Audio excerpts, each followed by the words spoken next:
Македонија е една изборна единица наместо сегашните 6. Воведувањето на овој изборен систем се очекува да стави крај на досегашната пракса кога со освоени повеќе од 30.000 гласа помалите партии не можеа да добијат ниту еден пратеник. Иако јавно се декларираат за промена на изборниот модел, на големите партии кои наизменично се менуваат на власт, да им одговара ваква промена. Слевањето на гласовите во една изборна единица во пракса би значило дека ДУИ, ВМРО, ДПМН и СДСМ ќе изгубат по 2-3 па и повеќе пратеници кои со постојниот изборен систем ги прибираат на свое конто. Дополнително со една изборна единица големите партии ќе треба да прават поголеми отстапки за постизборни коалиции. МакВакс истражуваше колку гласови пропаѓаат на парламентарните избори и како би изгледал пратеничкиот состав во собранието ако гласањето се спроведува во една изборна единица.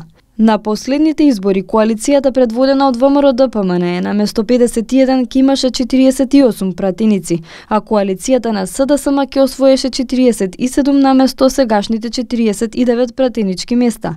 ДУИ наместо 10 ќе имаше 9 пратеници. На сметка на големите партии, Левицата, Коалицијата за правда и промени и Коалицијата ВМРО за Македонија ќе имаа своји пратеници во собранието. БЕСА ќе имаше 6 пратеници. Во случајов една изборна единица би била доста поголема од колку сегашниве 6 секоја поединечно. Многу поверодостојно го отсликува бројот на гласови во тие представени во пратенички места во парламентот. Вкупните резултати од овие 6 изборни единици укажуваат на тоа дека доколку со истите резултати имавме една изборна единица, наместо 6 политички субјекти во собранието на Република Македонија ќе беа представени дури 9. Во тој случај, како што рековме, се фаворизираат помалите политички субјекти, оние со помалку гласачи, за сметка на овие поголемите. Слична е ситуацијата и со предвремените избори во 2011-та, кога партиите на Љубе Бошковски и на Имер Салмани ќе освоиле по еден пратеник, а на Љупчо Георгиевски 3 пратеници. Но ВМРО ДПМН наместо 56 ќе имаше 50 пратеници, а СДСМ наместо 42 ќе имаше 41 пратеник. ДУИ со една изборна единица ќе освоеше 13 наместо 15 пратеници.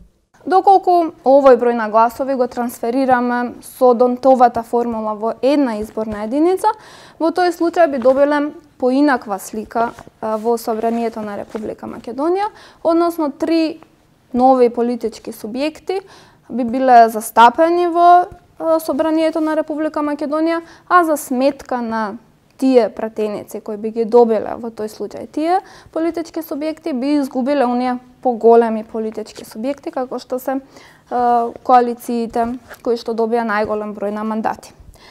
Овде би напоменала дека оваа симулација е во случај нели под претпоставка дека сите гласачи кои што гласале во 6 изборни единици би излегле на избори и би гласале во едната изборна единица повторно за истиот подносител на листа. Од тука станува појасна сликата зошто големите партии не сакаат да го менуваат изборниот модел. Со губењето на пратеничките мандати се намалува и моќта на партиите кои сега приграбуваат повеќе пратенички места. Тоа од друга страна ја зајакнува позицијата на помалите партии, што поттикнува плурализам и води кон поголема демократија.